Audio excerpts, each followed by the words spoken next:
Welcome back my YouTube channel sociology lab study. और प्रिय विद्यार्थियों, आज की क्लास एमए फर्स्ट सेमेस्टर के विद्यार्थियों के लिए है। और जो आपका सेकंड पेपर है उस सेकंड पेपर की यूनिट नंबर 2 जिसमें ईमाइल दुर्खीम, इसमें 4 चैप्टर हैं। पहला है theory of religion, theory of suicide, second chapter, third chapter जिसके बारे में मैंने आपको कल बताया था, और फोर्थ चैप्टर जो है रूल्स ऑफ सोशोलॉजिकल मेथड आज। तो कल वाला जो चैप्टर था डिवीजन ऑफ लेबर है ना, जो आपका थर्ड चैप्टर है। तो फर्स्ट चैप्टर आपका कौन सा है? Theory of religion. Second chapter था इसमें आपका theory of suicide, chapter number 3 जिसका नाम है डिवीजन ऑफ लेबर, और फोर्थ चैप्टर है रूल्स ऑफ सोशोलॉजिकल मेथड।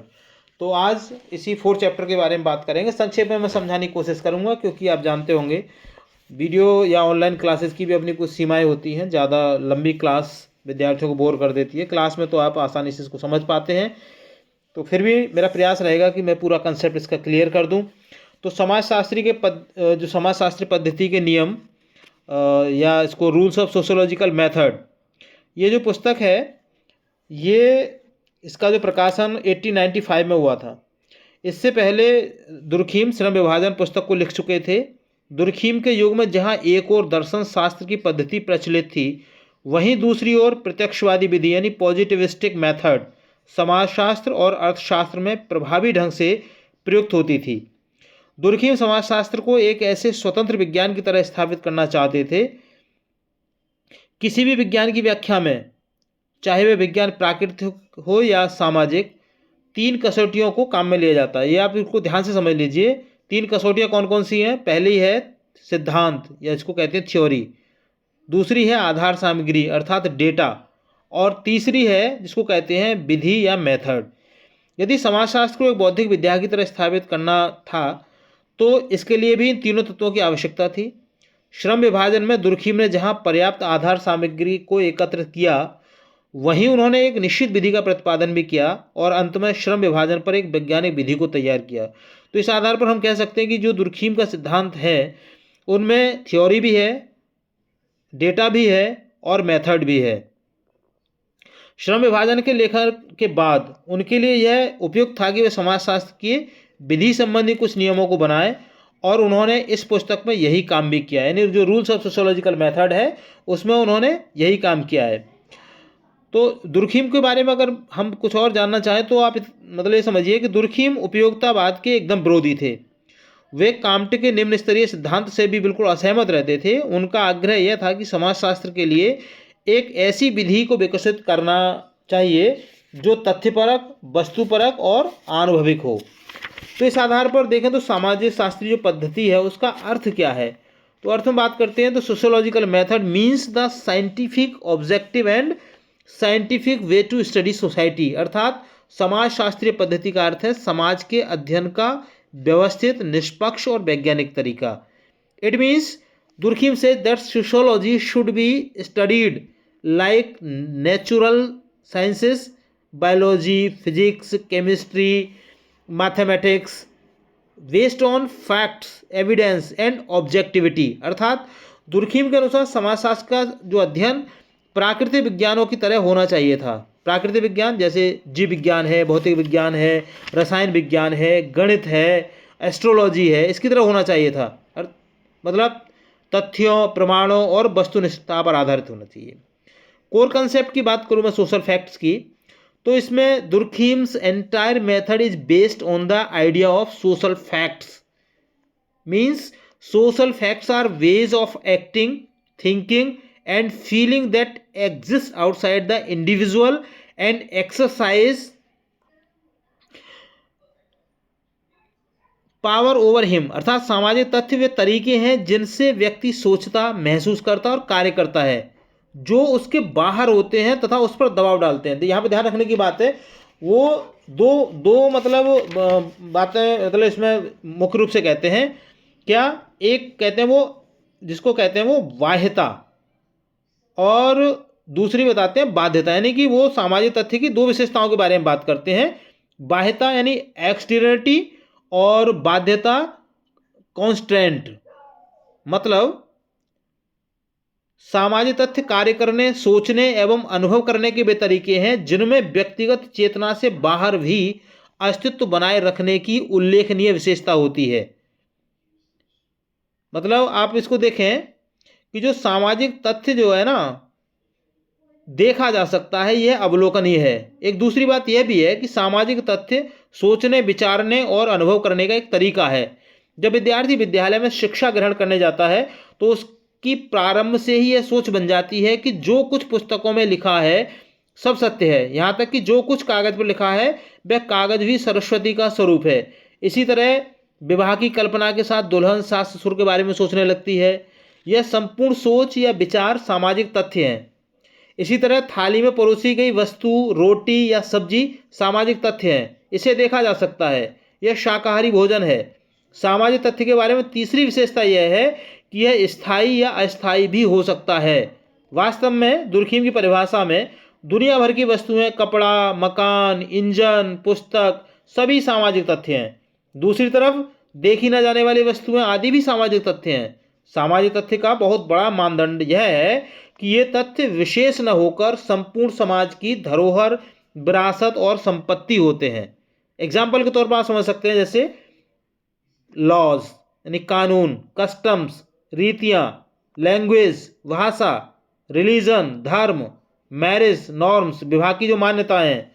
यदि प्राकृतिक विज्ञानों के लिए प्राकृतिक घटनाओं का अध्ययन विज्ञान है तो सामाजिक प्रघटनाओं का अध्ययन करने वाला विज्ञान समाजशास्त्र है। इसी कारण दुर्खीम ने समाजशास्त्र की परिभाषा करते हुए कहा भी है कि सामाजिक तथ्यों के अध्ययन का विज्ञान ही समाजशास्त्र है। बाह्यता और बाध्यता ये दोनों ही सामाजिक तथ्य की आत्मा है और कलेवर है, मतलब उसका ऊपर कवर है। एक आत्मा है और एक उसका ऊपर का कवर है। दुर्खीम्स रूल्स ऑफ सोशोलॉजिकल मेथड की अगर बात करें यहाँ पर, तो ये पहला जो इसका रूल्स है वो है treat social facts as thing, अर्थात सामाजिक तथ्यों को वस्तुओं की तरह अध्ययन करिए। दुर्खीम से social facts must be observe like physical objects without personal biased. Durkheim के अनुसार सामाजिक तथ्यों का अध्ययन वस्तुओं की तरह ही करो, बिना किसी व्यक्तिगत पक्षपात के। जैसे की पॉइंट्स की अगर मैं बात करूं, नो सब्जेक्टिव जजमेंट, कोई व्यक्तिगत राय नहीं।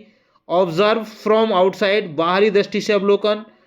And third is collect empirical data, अनुभवजन्य डेटा। सेकंड रूल्स की बात करें तो कहते हैं मेंटेन ऑब्जेक्टिविटी, अर्थात वस्तुनिष्ठता को बनाए रखें। Means sociologist should remain neutral, avoid emotions, values and prejudice. समाजशास्त्री को निष्पक्ष रहकर अध्ययन करना चाहिए, भावनाओं और पूर्वग्रहों से बिल्कुल मुक्त होकर के। रूल्स नंबर 3, सामान्य और विकृति को बिल्कुल अलग अलग करिए। दुर्खीम कहते हैं यहां पर कि a normal social facts promotes social order and a pathological fact disturbs the social order, अर्थात सामान्य तथ्य समाज के लिए उपयोगी होते हैं और जो विकृत तथ्य होते हैं वो समाज व्यवस्था को बाधित करते हैं। एग्जाम्पल के तौर पर देख सकते हैं, जैसे crime is normal because it exist in every society but excessive crime becomes pathological. अपराध सामान्य है, सभी जानते हैं, क्योंकि हर समाज में मिलता है, लेकिन अत्यधिक अपराध विकृत है। ये क्या करता है, ये समाज के लिए, जो सामाजिक व्यवस्था को डिस्टर्ब करता है, यानी सामाजिक व्यवस्था के लिए बाधा उत्पन्न करता है। Rules number 4, explanation through social causes, अर्थात सामाजिक कारणों से व्याख्या करो। Means every social fact must be explain through other social facts, not psychology और इंडिविजुअल मोटिव्स, अर्थात हर सामाजिक तथ्य की व्याख्या किसी अन्य सामाजिक तथ्य के आधार पर होनी चाहिए, ना कि मनोविज्ञान या व्यक्ति की इच्छा के आधार पर। एग्जाम्पल के तौर पर देख सकते हैं आप इसको, suicide rate increase not because individuals are sad but because of weak social integration, जिसके बारे में मैंने पिछली क्लास में भी आपको बताया था कि आत्महत्या की दर इसलिए नहीं बढ़ती कि व्यक्ति दुखी है, बल्कि इसलिए बढ़ती है कि सामाजिक एकीकरण कमजोर है। सामाजिक एकीकरण कमजोर होने की वजह से ही व्यक्ति समाज में आत्महत्या करता है।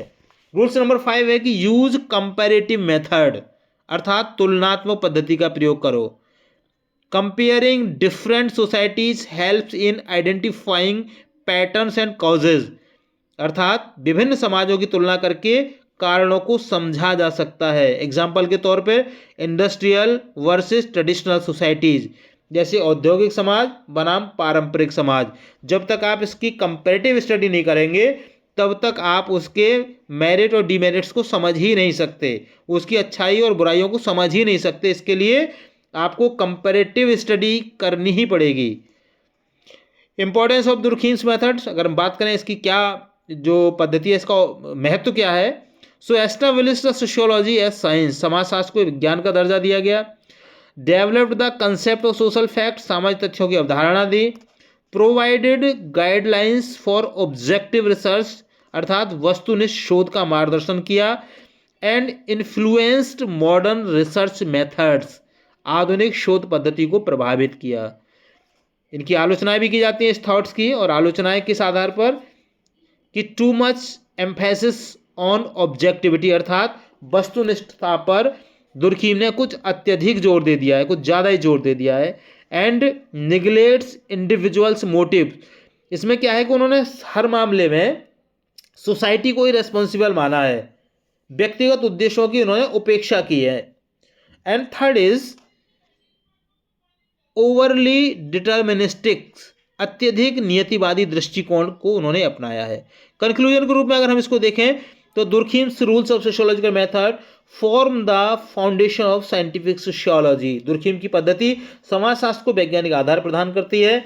They teach that society must be studied objectively systematically and through social facts, अर्थात यह पद्धति सिखाती है कि समाज का अध्ययन वस्तुनिष्ठ, व्यवस्थित और सामाजिक तथ्यों के आधार पर ही होना चाहिए। प्रिय विद्यार्थियों, आज की क्लास में बस इतना ही। मुझे उम्मीद है कि आपको the rules of sociological method समझ आ गया होगा। अगर फिर भी कहीं कोई क्वेरी है तो आप मुझे कमेंट्स बॉक्स में लिखकर बता सकते हैं। मैं ज़्यादा विस्तृत करूँगा तो क्लास बहुत ज़्यादा बड़ी हो जाएगी। जैसा मैंने आपको स्टार्टिंग बताया था कि कुछ सीमाएं होती हैं ऑनलाइन क्लासेस की। तो चैनल पर अगर मेरे पर नए हैं तो मेरा विशेष निवेदन है कि इसको सब्सक्राइब कर लीजिए।